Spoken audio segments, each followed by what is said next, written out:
right, Raheem. Happy New Year's incoming. And we were met with some tragedy before New Year's could start. Nearly 2 weeks after Anthony Joshua knocks out Jake Paul in the sixth round on Netflix, he visits his homeland, really, where his family is from in Nigeria, the country of Nigeria, and brings along two of his friends, Sina and Latif, aka Latz. Rest in peace to both of those men, who died tragically in a car accident yesterday as Joshua sustained injuries. And I'm gonna get out of the way a little bit on this one and let you lead the way because you knew these men personally and you know Anthony personally, and you've been calling shows in West Africa, not Nigeria, but in Ghana recently. And it's horrible news to be met with before the New Year's, for Joshua, who had to be feeling good about his stature being risen in the United States to a new level. And I would say he was going over there to celebrate, but really him and this man Latif, they go there frequently all the time. So they weren't even necessarily really celebrating. This is just kind of what they do in Nigeria. But I know you have a lot of deep thoughts about this, Raheem. What do you have to say for the audience? Uh, I think the first thing to get out of the way is just the facts. I'm not on the ground. However, there are some facts about this situation that should be laid very plain. Four men in the car, Anthony Joshua and the driver survived this accident. Anthony Joshua was sat behind the driver in the back seat.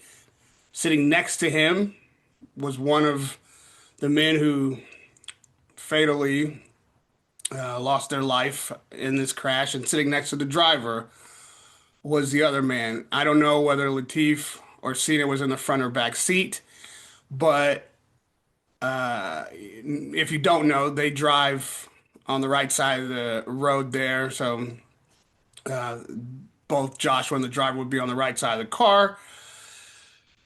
It has been characterized by the Ghanaian authority. I'm sorry. It has been characterized by the Nigerian authorities that the car was speeding and trying to overtake another car, suggesting that they were driving reckless, and then slammed into a stationary vehicle, which means a vehicle that wasn't moving. It was a massive truck. I saw that in a video. There has also been report that the tire blew out, maybe while they're in the action of overtaking the vehicle, and that is how the driver lost control and slammed into the stationary truck. For context, I've never been on this particular road in Nigeria. However, I have been to West Africa many times in Ghana. I've been in other countries and cities in the African continent, and not unlike Saudi, even one thing that they have in common is that the traffic there is chaotic. It is a very difficult road to navigate. The way you think of how traffic flows in the United States or in the United Kingdom is not at all similar to what's happening on the roads there. So when I hear the characterization of, oh, the driver was going at an accelerated speed or driving reckless or trying to overtake a vehicle, the image that it puts in my mind is that he was in fact being reckless, or that he was driving in a way that it would put them at higher risk. Well, the truth is that's one of the deadliest roads in West Africa, certainly in Nigeria. And the way traffic flows there, it is chaotic. You have to understand that at all times you're kind of weaving through cars. You are driving at accelerated speed to get around massive oversized vehicles, and then there'll be a moped right in front of that. The lanes of the roads are not greatly respected. You have all kind of things going on the road there, and it takes a seasoned driver in that region to navigate that kind of traffic, and it's wildly unsafe, or at least unsafe feeling.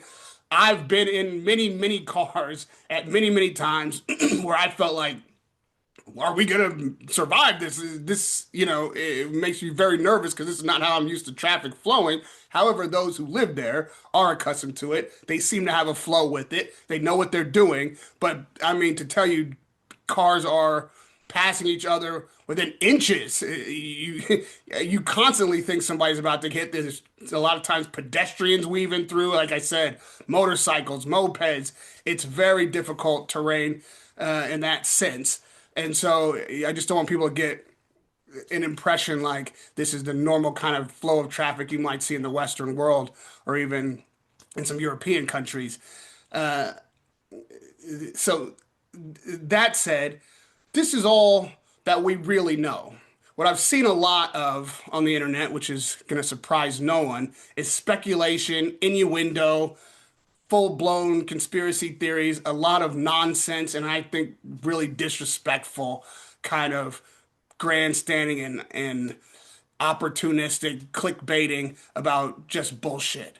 And yeah, you're entitled to have your own theory or espouse or express whatever this looks like to you, but give it a rest.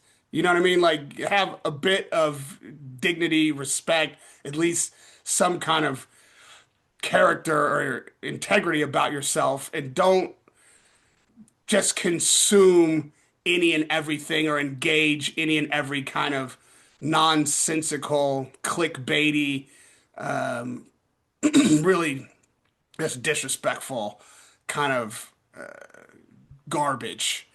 I found that really to be distasteful, man, and I I guess it shouldn't be surprised, but that was surprising, you know. Um, you, you talk about I knew these gentlemen, and I did.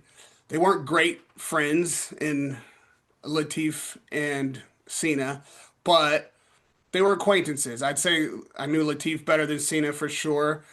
In June with Joshua, we were in Ghana, obviously another part of West Africa, to Nigeria. We spent some time together there. We had a cordial relationship. I like both of those gentlemen, respect both of those gentlemen a lot.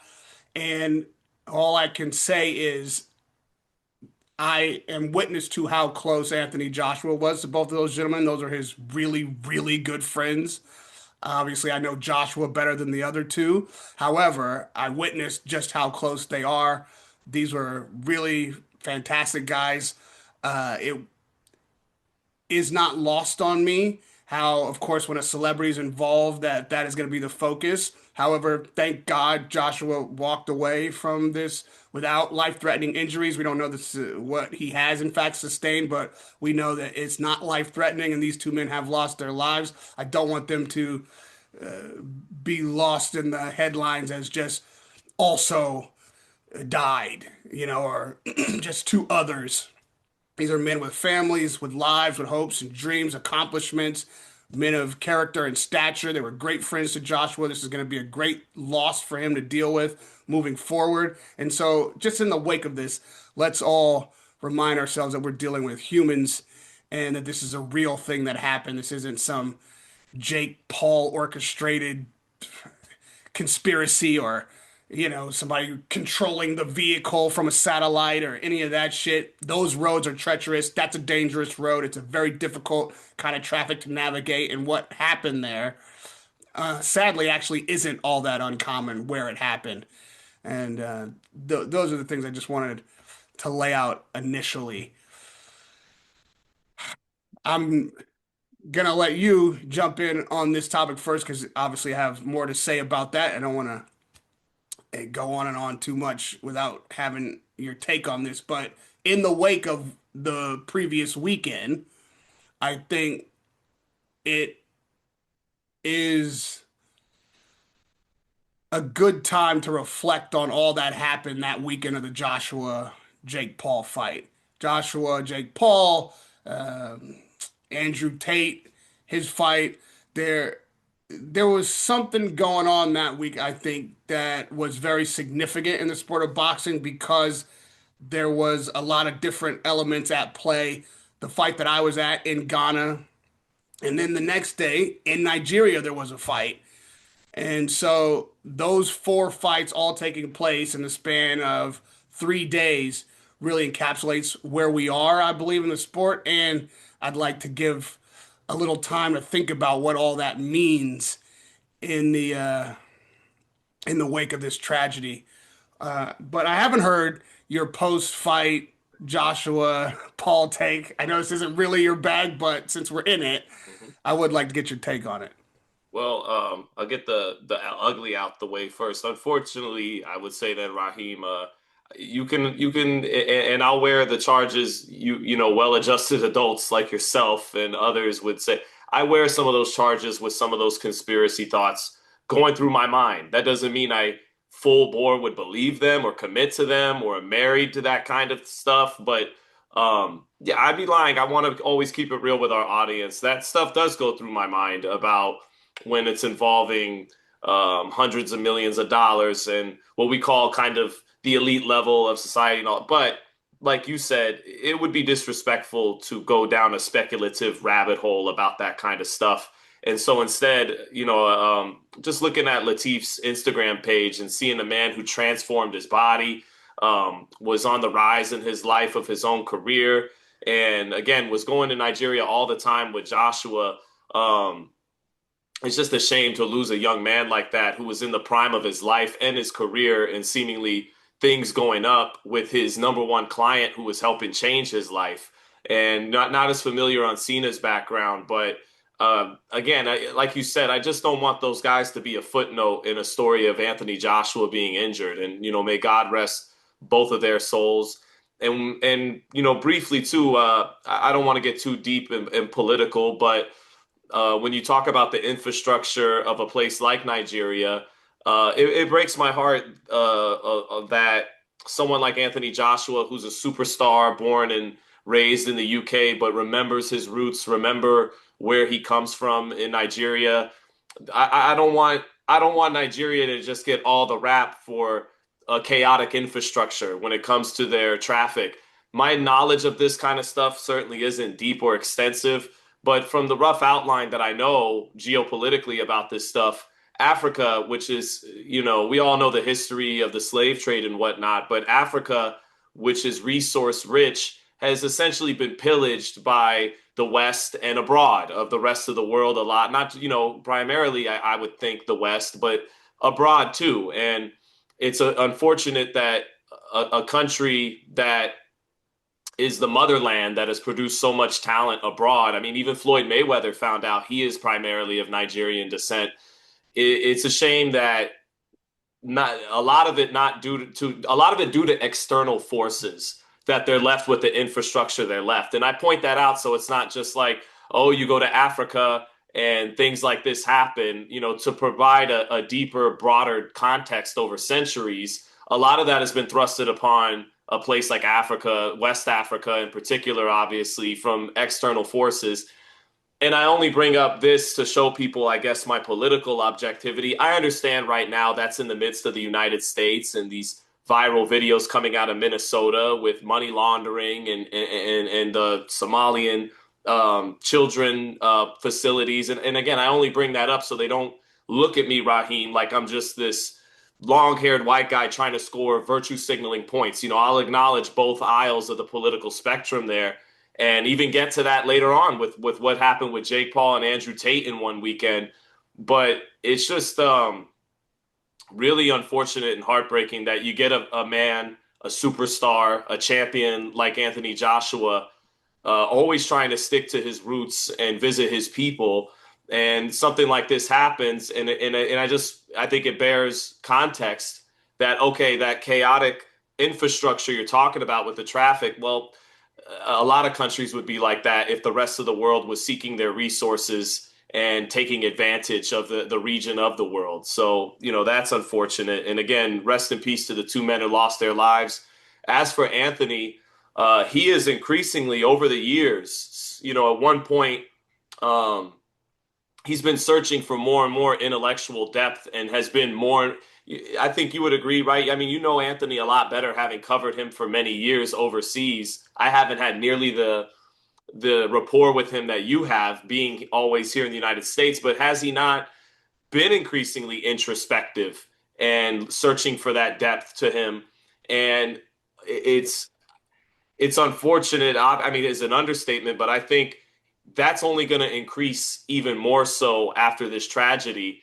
And I think it's a small positive in the face of a bunch of negatives, a huge tragedy. But I think he will be have even more to offer up to people now. I mean, I heard stories when he was getting ready at the Fight Capital gym here in Las Vegas that he would go up to the everyman, all the normal people, so to speak, like us in the gyms, and just talk to them and want to hear what they have to say, as opposed to holding court and or even more, pushing people away while he gets his workout in here in the gyms in Vegas. He, from what I've heard in the gyms of Vegas, is interested in hearing other people's stories. And so I expect an even more introspective Anthony Joshua coming out of this tragedy. What says you about that in particular?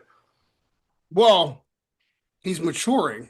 Yeah. Like I hope we all are. He's doing it under the hot spotlight of the global press and the attention that is always difficult to mitigate while you're trying to have your private moments and develop as a human. I believe that the roller coaster ride he's been on in the press in the UK since his loss in New York to Andy Ruiz, and then his recapturing of the title in Saudi, and then his loss to Usyk, and those fights, especially the Ruiz roller coaster, I think changed him a lot. I believe he was disillusioned by the way the United Kingdom press treated him in the wake of that loss, the way the fans really seized on him and kicked him when he was down. I believe that he is an ambassador to the sport, really was the biggest star British boxing has ever produced in the sense that it collided with the moment where the world was getting smaller. And so it's an Anthony Joshua fight versus Dylan White that brought me over to the United Kingdom to cover my first fight on this side of the pond. I know that they have superstars. I know that Frank Bruno fought Mike Tyson, but no other fighter, I don't think, really had that level of stardom in the United Kingdom. And that then, at the time when Joshua was at his pinnacle, the attention of boxing started to shift from America to the UK. That's just the truth of it. American platforms and boxing was the place that you needed to make it pre-Joshua. And I'm not saying that Joshua alone is responsible for this, but it is just kind of like a moment in time with a shift in the business, and also that coincides with the rise of his stardom, that while he was unable to make his mark in that Ruiz fight in New York, which was set up for him to have a coronation really and become an American star, that actually didn't happen, didn't go to plan at all. At the same time, the business of boxing, the big fights began to move its way from LA, Vegas to New York, and then to London. It went right across the Americas, then across the Atlantic. And then I ended up at that same time watching this thing happen and taking Eddie Hearn to task when he said that the UK was the home of boxing now. And there was a time when I could give him a lot of stick about that because it wasn't, but it is now. And if it isn't, it's because it's a close second to Saudi, ironically. That is something that you cannot take out of Joshua's legacy. At the same time, with him carrying the weight of British boxing, UK boxing, really the European superstar, much bigger star than the Klitschko's were, much bigger star, I think, even than Lennox Lewis, because what you can't appreciate is just how massive a star at his peak he was here in the United Kingdom. I mean, I like to call him the Elvis of boxing at the time. You couldn't turn a corner without seeing him on a billboard, side of a bus, a t-shirt somebody was wearing. Anthony Joshua was that big. And the fact that he really didn't have his moment in America until a week and a half ago is a bit crazy. But once the American social media, women, and all this got a glimpse of him on a platform that wasn't solely boxing, but Netflix, in fact, Uh, that moment was the one that really Eddie Hearn had been chasing for him, and we thought maybe would have escaped Joshua in his career. And it was another pinnacle, really, for British boxing that even at this stage of his career, he could capture the audience that way. His charm, his presence, had that much of effect on an American audience. So the high that he was back on in that moment visiting Nigeria, yes, they were celebrating. He was going home. Yes, they go quite often, but they always go in a celebratory mood.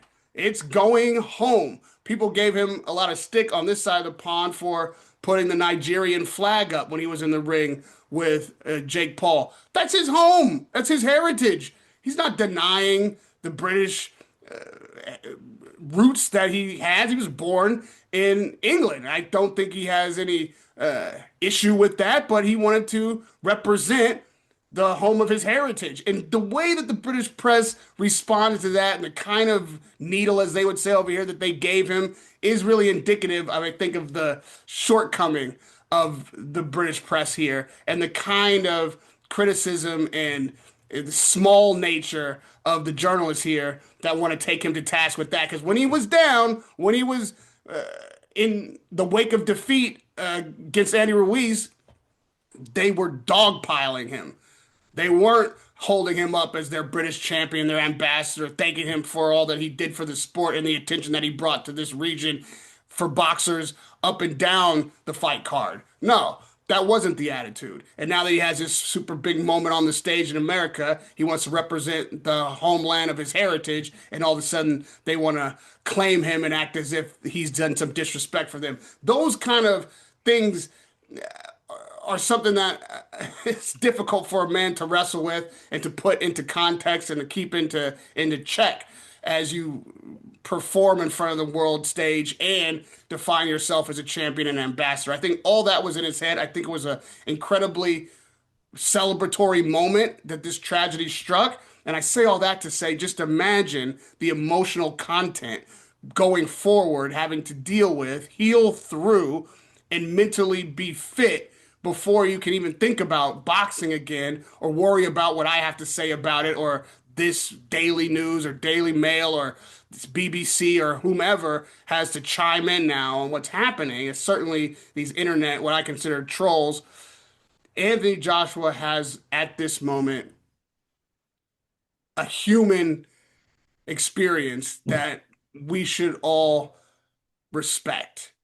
It well surpasses the importance of boxing. If you care about the guy, if you care about the athletes that you follow or we as journalists cover, now is the time to show your humanity. And while these conspiracy theories may pass through your mind or they may be fun to listen to and figure out numerology and all this shit, at the end of it, you're looking at a human being who's trying to navigate life in a very difficult, tragic moment that none of us would wish upon our worst enemy, much less imagine for ourselves. So just keep in mind that Anthony Joshua is not just an image on your screen or a iconic fighter that doesn't have a heart, a brain, a mind, a spirit, a family, uh, uh, mental health to wrestle with. That's what I'm trying to be protective of. That's what's difficult for me. And I don't know these men nearly as well as he does, but I've experienced life with them at times. We spent a week in Ghana in June. I've encountered them in passing over the many years. We DM when Joshua does something. We were in videos together. It's like that. And they're that alone made this a reflective moment for me. Absolutely broke my heart and saddened me with that level of interaction with these men. So I can only imagine what Josh was going through. And if ever he does enter the ring, again, isn't the paramount thing right now. Uh, the paramount thing right now is for us as a boxing community to show our humanity to one of the champions that really has carried the sport on his back in a lot of ways. Great points, and I do want you to because it's part it really would be trail into a whole other discussion, but quickly, I'll mention when he brought out the Nigerian flag, it was alongside the Union Jack too, I believe. He had both, and that's no different than Oscar De La Hoya coming out with the Mexican flag and the American flag trunks. Or I'm Italian. Sometimes I wear my red, white, and green Rocky sweater, and I'm a proud American. And I know I'm not from Italy, and and I remember Boom Boom Mancini and Vinny Paz would wear the Italian flag on their trunks. So that's standard fare, loving your roots and loving where you come from. So yeah, I'm with you on that, obviously. And but to the other point quickly, because I don't want us to trail off, because you could have a whole 30-minute discussion about this. How much of it, though, when you talk about how the UK media dogpiled it, and we've all heard in the United States and the UK, they build you up and tear you back down. To defend our colleagues a little bit in their perspective, though, how much of it is that versus, hey, when you win the heavyweight championship by knockout over Charles Martin or Vladimir Klitschko, you defend it and unify. Um, we got a lot of good things to say versus when you lose as a massive favorite to Andy Ruiz, or you have a psychologically vulnerable moment in the Usyk rematch where you throw the belts on the canvas and take them.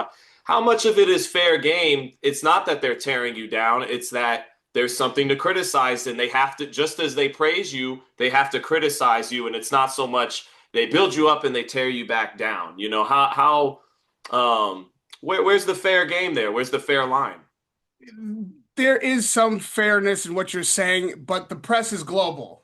And I do give your hometown press a bit of a different charge, maybe, than the global press, because they have been along with you for this ride, likely since an amateur, definitely through the Olympics.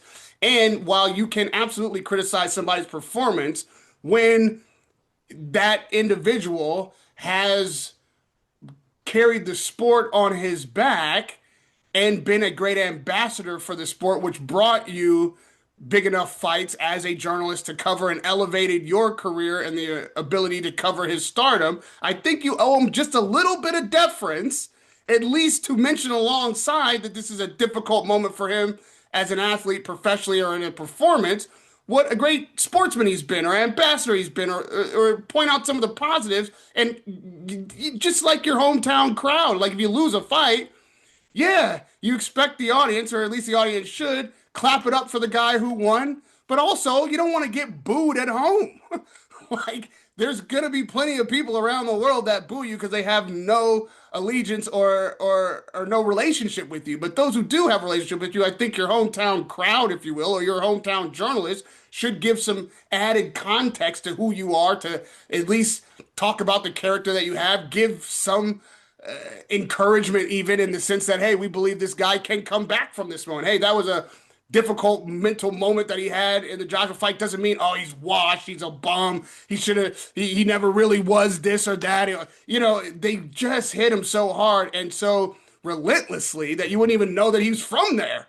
You'd think that they had some axe to grind, like he was some terrible guy to them. And that was really what I think, kind of unique about the press here and distasteful about it. And yeah, as every journalist has, as I do, the right to express whatever opinion I want and the way I want, I believe that your hometown press, when you brought them along for the big shows, might just be the ones, if when all the chips are down, to at least give you a little boost, to at least hold you up a little bit and be like, hey, I know the guy just lost his fight or got knocked out or had a mental moment, but don't forget about all this other stuff. You can put that in the article. You can put that in the context of your commentary. And in that moment, I think it really does help an athlete to know that you still care about, respect him, and remember the things that he's done in his darkest moment. That's all I'm saying. And they don't seem to really have that proclivity here. Well, yeah, I know I can get self-conscious about not wanting to sound like I'm doing public relations for a said fighter. So I'm a little sympathetic if that's from a place they're coming from, where sometimes you want to do all that and you go, oh, but then now I'm going to look like I'm doing PR for them. But the relationship that comes to mind, I think that outlines what you're asking for from that kind of scenario is Brian Windhorst and LeBron James. Brian Windhorst hitched his career to covering LeBron coming out of high school. Brian Windhorst was from the Cleveland area, like LeBron is from Akron, and Brian has done a pretty admirable job of always telling the truth about LeBron, good or bad. But like LeBron spoke out against him 6, 7 months ago, and Brian took the high road and said, "Look, I owe a lot of my career to this man. This man is one of the greatest basketball players of all time." And so I think I don't know how familiar you are with that case, but I think what you're asking them to strive for is kind of how Brian Windhorst has went about covering LeBron. He knows and acknowledges he wouldn't be the national NBA reporter he became without that hitching that wagon to LeBron James. So and he always is classy enough to acknowledge that and remember that, even if LeBron gets a little pissed at him sometimes. So yeah, but Yeah, I would I would like to see that not only from the press, but really the public, because while I speak about the professionalism, the profession of journalism, and my feelings about those dark moments for athletes, and I respect your point as well. No, none of us want to be seen as dick riders or yeah, uh, fanboys, or you homers. get sensitive to that kind of thing, and then maybe you go a little too Yes, negative on a guy just to prove you're not that, I've done when it. you really should be resistant to that kind of motivation. Yeah, Uh, this is a moment, really, I believe, for us to reflect beyond even our professions, but just really as our society. And that's what I was talking about when I was speaking on all the fights that happened that weekend ago. And the manosphere, I believe, that was called into question. And then in the wake of that performance from Joshua against Jake Paul, we saw Jake Paul's reaction to his loss, and then we saw Andrew Tate's reaction to his loss, and then I saw on the internet the way that their fans responded to their loss. And in the wake of this tragedy, I expect a lot of male bravado from that fan base, which I think on that weekend really was laid bare. This kind of callous manosphere approach to human emotion and masculinity is toxic, and it is vacuous. What you saw from Andrew Tate after all of that shit he talks, and then the cope that he had after having lost. Well, you know what? I don't necessarily disagree with what I consider from him a cope about giving your best effort, going out on your shield. It's not a loss if you left it all in the ring and got beat by the better man. All of that really, I believe, is true, but not from you. not from you. Not from you. You can't flip that now. Not Right. this guy. After You all that know, shit you said, talked about being a man's man, stoic, no feelings, get a Bugatti. right. So now is the time, I believe, when young men and people who ascribe to that ideology can really find their own humanity and look at Joshua as a human being. If you want to accept that from Andrew Tate and give him a pass on that humiliating performance as a boxer, and now see his humanity as a person and be like, okay, we can give you some grace, is what I was talking about from the press. You want to laugh it up with Jake Paul, who made insane money getting his jaw broken 2 places and then is able to laugh it off. I can rock with that too.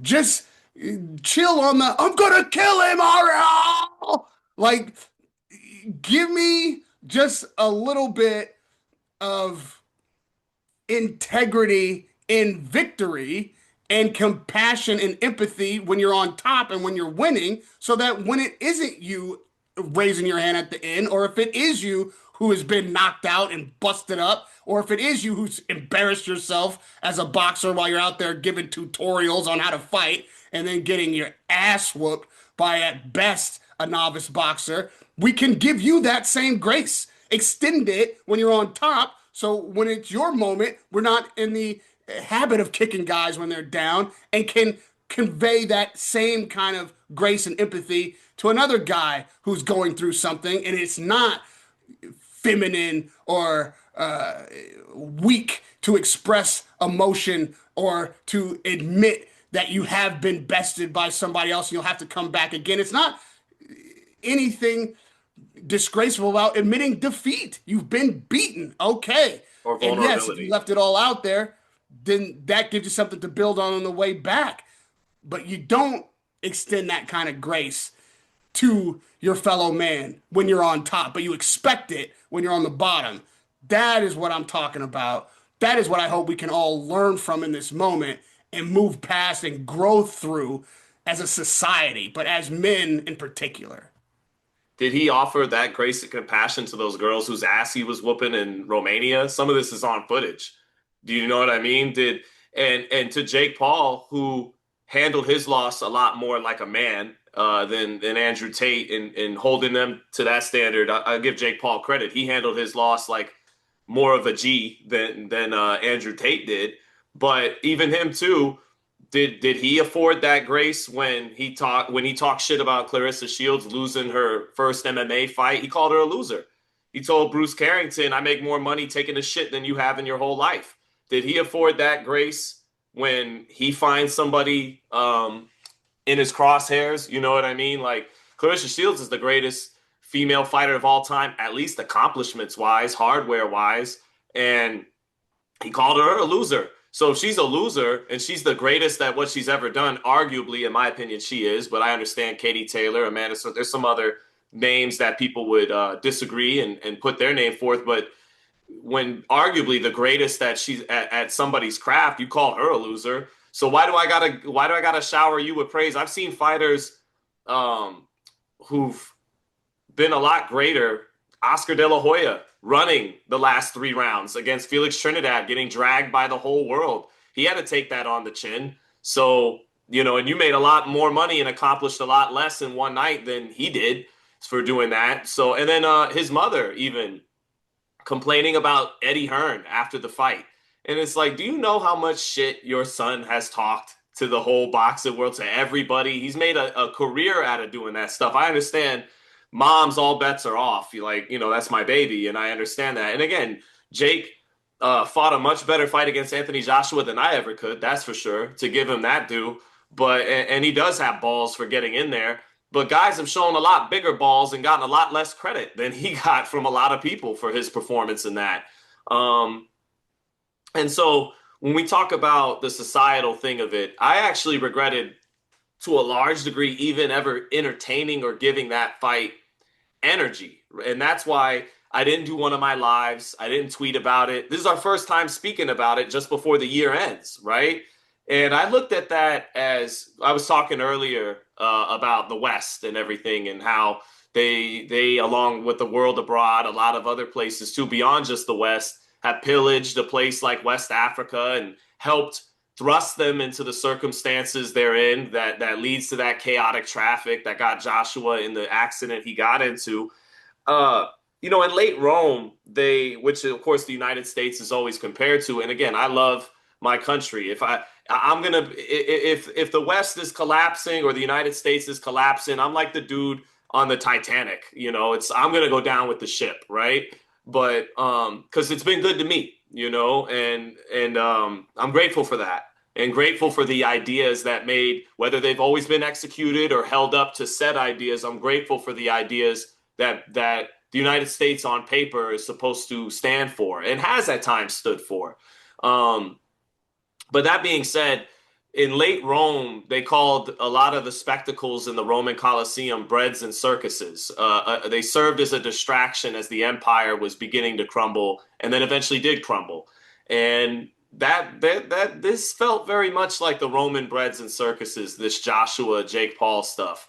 And just to not dogpile on Jake Paul, Orwell wrote about in 1984 the 2 minutes of hate, right? And what they would do is they would put some public figure up on the screen for the society that was becoming more dystopian to get their rocks off on, to hate this guy, hate this guy, hate this guy. And I felt Jake Paul was kind of serving that purpose in this fight for a lot of people. And it even reminded me of Floyd to a degree. Obviously, now Floyd being the amazing fighter he was, they never got what they were looking for. He always finished on top. And I got some satisfaction from that, because it was like, if you guys all hate the virtues Floyd Money Mayweather is all about, then why isn't the humble fighter that's not all about that getting a million pay-per-view buys? Obviously, there's something that entices you and draws you in, attracts you to all of this. And the way Floyd never gave them the satisfaction of actually getting beat, not giving them the blood they wanted from him, I get some satisfaction and amusement out of that. And despite Joshua being the gentleman he was throughout the promotion, and despite Joshua um, kind of being kind of personifying the order that needed to be brought to the world in this fight, right? Hey, up is still up and down is still down. The professional prize fighter who won the gold medal is going to knock out the YouTube sensation, the social media sensation. But I felt we've slipped so much as a society that that's almost a faux victory. That it gives people a false sense of security and order and balance in the world. Like, oh, all is okay. Things are kind of falling apart in many areas of society, but Anthony Joshua knocked out Jake Paul. All is right in the world. And so, through no dislike of Anthony Joshua, who I always have respected and predicted 10 years ago would knock out Klitschko and become heavyweight champion, and I think is a Hall of Famer, he's got my vote. I would have gotten some satisfaction and amusement out of Jake Paul winning because I want whatever it takes to make people have to smell where we're really at right now in this empire that feels like it's in decline. And I think that this fight and the primordial reactions you see from it, the sexuality, the tribalism, the the hypocrisy of society wanting Jake Paul's head on a platter, and yet you gave him 33 million viewers when to watch him. Part of me would have got a kick out of him winning because maybe it would have confirmed, hey, up is actually now down and down is not actually now up. Wake the fuck up. And then go ahead, Raheem, and I gotta, yeah. Yeah, no. If that happened, Sean, It wouldn't. I realize it wouldn't have helped anything get anywhere. I would have realize that, but destroyed all the pillars of reality that I hold so true and that get me out of bed in the morning. I right. say that obviously with a smile because I like Jake Paul. He's done a lot for my career in that between Jake and Logan and KSI and those fights, I was able to seize on quite a few opportunities. And so I don't have any begrudging Jake Paul at all. I actually like the way, in general, that he pursues his boxing promotion and career. He's found a lane that is uniquely his, that is bringing youth to the sport. That I understand the bravado and the shit talking that is necessary to sell a fight. That's not what I'm talking about. I am talking about, however, though, what people ascribe to him and the fact that so many fans were so delusional in his potential to beat Anthony Joshua. And then in the end, he kind of made a joke of it. He's a mastermind of promotion and branding and bringing the audience along and keeping his base fed and getting those big pay-per-view big time dollars out of Netflix. The first to do it there on Netflix. You got to give him credit for all of that stuff. And I think the people who are in his base, if you will, his most ardent fans and the youth that support him and emulate him and see him as the kind of guy they want to be can be guided by him. And he had a really respectful tweet post this car accident with Joshua that I like. And that is really the moment that we can all look to, whether it be the Tate fans, I don't know what they're, whatever they're called, I'm sure they have a name for them. All of these guys that have the ear of the youth that are embodying what young men want to be like at this moment can have a teachable moment. That Anthony Joshua is a real world champion athlete, gold medalist, Olympian, has fought through his life to achieve, in the traditional sense, on the traditional path, all of the accolades and accomplishments that he has done, and done so with class and dignity, and been an ambassador to the sport. And in this moment, he can have an emotion that is not one of sheer resolve to just be an emotionless warrior. That's what I'm worried about. That is the image being put forward, that there is no other side of that kind of humanity that I think is being ridden roughshod over by the kind of presentation that an Andrew Tate does for that same impressionable youth and the men that want to come up and be top G's or whatever. You see what happens when that kind of vacuous jargon is put to the test in an Andrew Tate. And you can also see what happens when a guy who has delusional aspirations but does have the balls to put everything on the line and have what can only be seen at this point from me as a legitimate fight. I don't see how you say this thing is scripted at that point. I like the approach of thinking beyond any kind of rational goals and trying to attain them and seeing if you can do the impossible. 100% go after it. All I'm saying is being that guy doesn't mean you have to be some callous asshole or an abuser of women or a troll to the people who are down or weak. You can actually be what I think Anthony Joshua is a example of what a champion really is in and outside of the ring. That you can have emotion. That moment that we talk about with Usyk post fight, consider it a mental break, an emotional, uh, unfortunate display, however you want to talk about it. It was another human moment, and he, I believe, was trying to express his humanity and respect Usyk and deal with his ego at the same time. And we watched it all unfold. And it was kind of ugly. It was kind of awkward. It was a little bit difficult to watch. But that is what is happening inside his head at the time. And so, even in the immediacy after that moment, I didn't take my opportunity in the press room to dig at him. I took that moment with my question to see if he could expound in the wake of that on what he was feeling.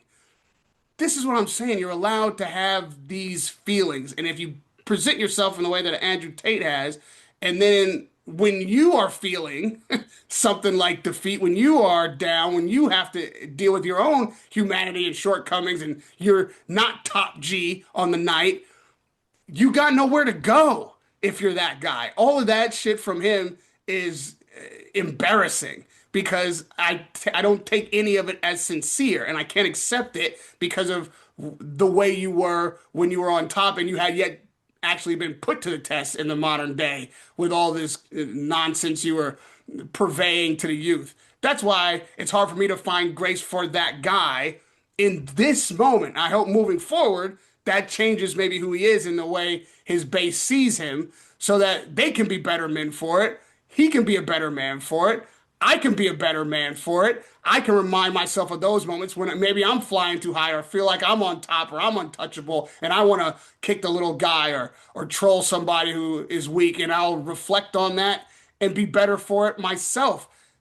We as men, young and old, accomplished and on their way up, at the top or at the bottom, in a dark moment or in the spotlight right now, can come together, I believe, as a society and level up. Just, I don't want to get into politics and who's on, you know what I mean? It's just right now in this moment, I think like masculinity is failing. And the examples that we have, especially for young men, as to what it means to be a real man and to be a champion and to be someone that puts themselves out there and goes forward, chases their dreams and ambitions, accomplishes things, lives in defeat and victory, has been really, really skewed. This, what we're seeing as examples, is not that, but it's not far out of reach. These guys still exist. We can still change who we are and grow beyond where we are. And that's all I really want as a collective out of this moment. And Anthony Joshua being the catalyst for this conversation is, I think the best guy really to put forward as an example of what I'm talking about. Because if nothing else, he's always been a good example. Well, yeah, I'll try to be quick because I know you got things to do over there in the UK today. Yeah, the man, we're supposed to work the most important the real manosphere, the most important word to all of us is supposed to be respect, right? And you gotta, if everyone works from a place of respect, then everything's gonna be copacetic, basically. And yeah, to what you're saying, what it brought out of Andrew Tate in that is that the boxing ring, the reason why we love the sport so much is that ring provides truth.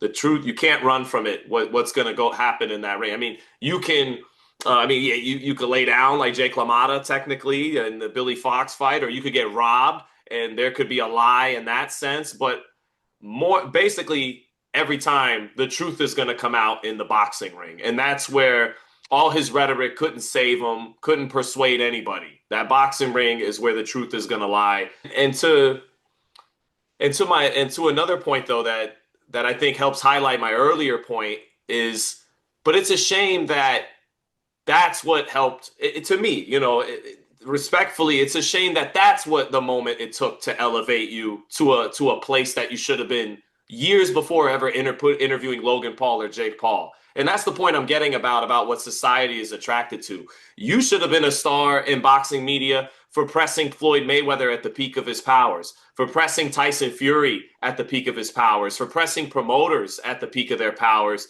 for you got fame from the Deontay Wilder, but misunderstood fame and people dragging your name through the mud through a total misunderstanding. And so I think it's an indictment more of the societal taste we have in modern times than it is you that it took a Logan Paul, Jake Paul weekend, an amateur fight in that first KSI fight for my man Raheem to finally get elevated to a status he earned years before that for, in my opinion, much more substantial things. But you, being the man you are keeping it real and paying respects to the men who helped get you there because they in fact did. And I'm just saying it should have been something you possessed a long time ago before that. Now, to be fair to Andrew Tate, more so than Jake Paul, who, yes, he's clever. He could be very clever in today's society and amusing. And yeah, again, the best word I could use that to describe when I'm amused by his stuff is, clever. But clever to a lack of better way of putting it, a dumbed down society, but anyways, yeah, I give him credit where it's due. I would be lying if sometimes he hasn't made me smile. I used to get a kick out of him beating up retired MMA fighters because MMA fans would always shit on boxing by saying, that's the real fighting and boxing is the weaker combat sport and all that, and then see all their legends get ran through by a novice, by a kid fresh off the YouTube channels. So I kind of used to root for him in some of those aspects. So he hasn't always been all bad to me. He's just another man like the rest of us. He has his good points, his bad points. So, he's done his thing. But when it comes to Andrew Tate, part of why he's got momentum is because he's a psyop agent. No, just half kidding. Is because he yeah, I'm kind of serious about that. Sometimes when these people out of nowhere become big and famous, you're not half kidding. You might be like 10% kidding. 10% kidding. But anyways, he well, the reason why someone like him gets momentum, though, to be fair to him and to be fair to his followers, is he's embellishing certain truths that have swung the pendulum that way. Okay, like just like he's I guess a part of the far right, the far left, if you'll call it. They made those people feel that way for a reason, and we won't get too deep into it, but a lot of Hollywood and the entertainment sphere, they lean left, if not go completely left, right? And they made a lot of that base feel either excluded or even discriminated against, whatever, a lot of negative connotations around that. And so him kind of grifting off of the right wing getting momentum in this country. And the point I'm getting at is Jake Paul, to a lesser extent, he's actually a little more neutral. Like he loves a lot of left wing culture, but also will walk out as Hulk Hogan and Hulk, but with Tekashi 6ix9ine, who would be considered left wing culture. So to be fair to him, he's a lot more neutral than an Andrew Tate. But Andrew Tate, um, him and Jake Paul losing in a single weekend, boxing's always the microcosm of the bigger picture. And like I said, it's it shows you where society is at, that these two men represent today's boxing microcosm of the bigger picture. Once upon a time, it was Muhammad Ali with the Vietnam War fighting Joe Frazier. Once upon a time, it was Joe Louis fighting Max Schmeling in a rematch right around World War II between Germany and the United States. And what they stood for being a microcosm of the bigger political discussion, everything. Once upon a time, during the spectacular 80s that you grew up in and loved, Hagler, Leonard, Duran, Hearns, they represented the prosperity, and I understand that came at a price of the CIA running drugs through places like South Central LA and all. But the point being, the 80s was America in many ways. I wasn't alive, but from what I've gathered, at a height of economic might and having their chest out, and those four kings kind of were emblematic of that time in the United States. Now it's Andrew Tate and Jake Paul. And I think what they are a microcosm of is these reactive movements, because these old school political commentators, they'll talk about how America always has its pendulum swing back and forth, left and right, left and right. I looked at whatever point, whatever momentum that right-wing movement had, which started with Jordan Peterson before drug rehab, or late Andrew Breitbart, whatever. And I know a lot of people won't like those guys, but just like these movements, they find momentum because there's some kernels of truth in them. That's why you get the college kids with the purple hair who are like down with the United States. Maybe it's an overreaction. It's a pendulum going too far right. But all I'm saying is, Raheem, them losing, particularly Tate, to me, is a microcosm of whatever momentum and whatever real point though that movement had was co-opted and ultimately squandered.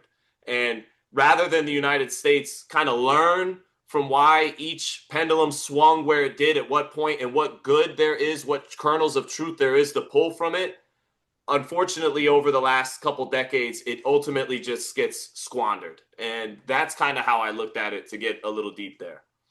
Yeah, the operative word for me with Breitbart, Tate, that whole bullshit is grifters.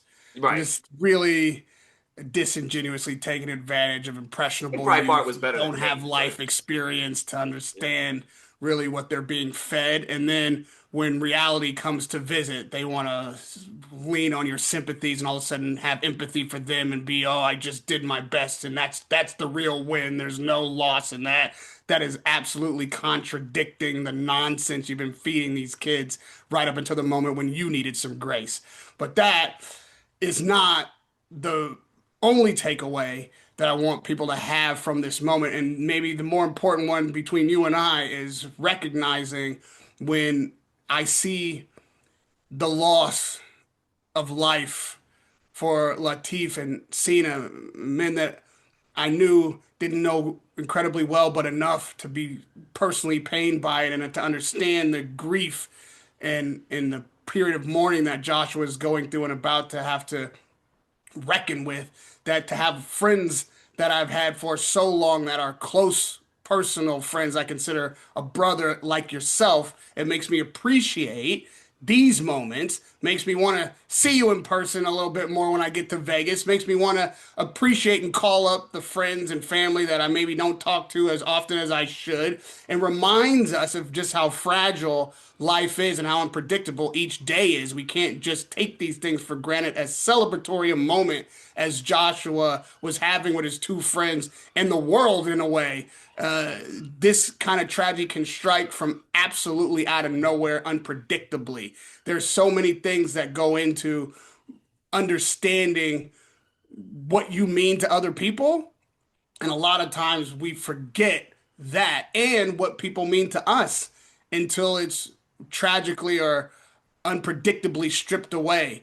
And so instead of waiting for those moments to recognize, to give flowers, to exalt even when a guy is down, and maybe especially when a guy or a young lady is down.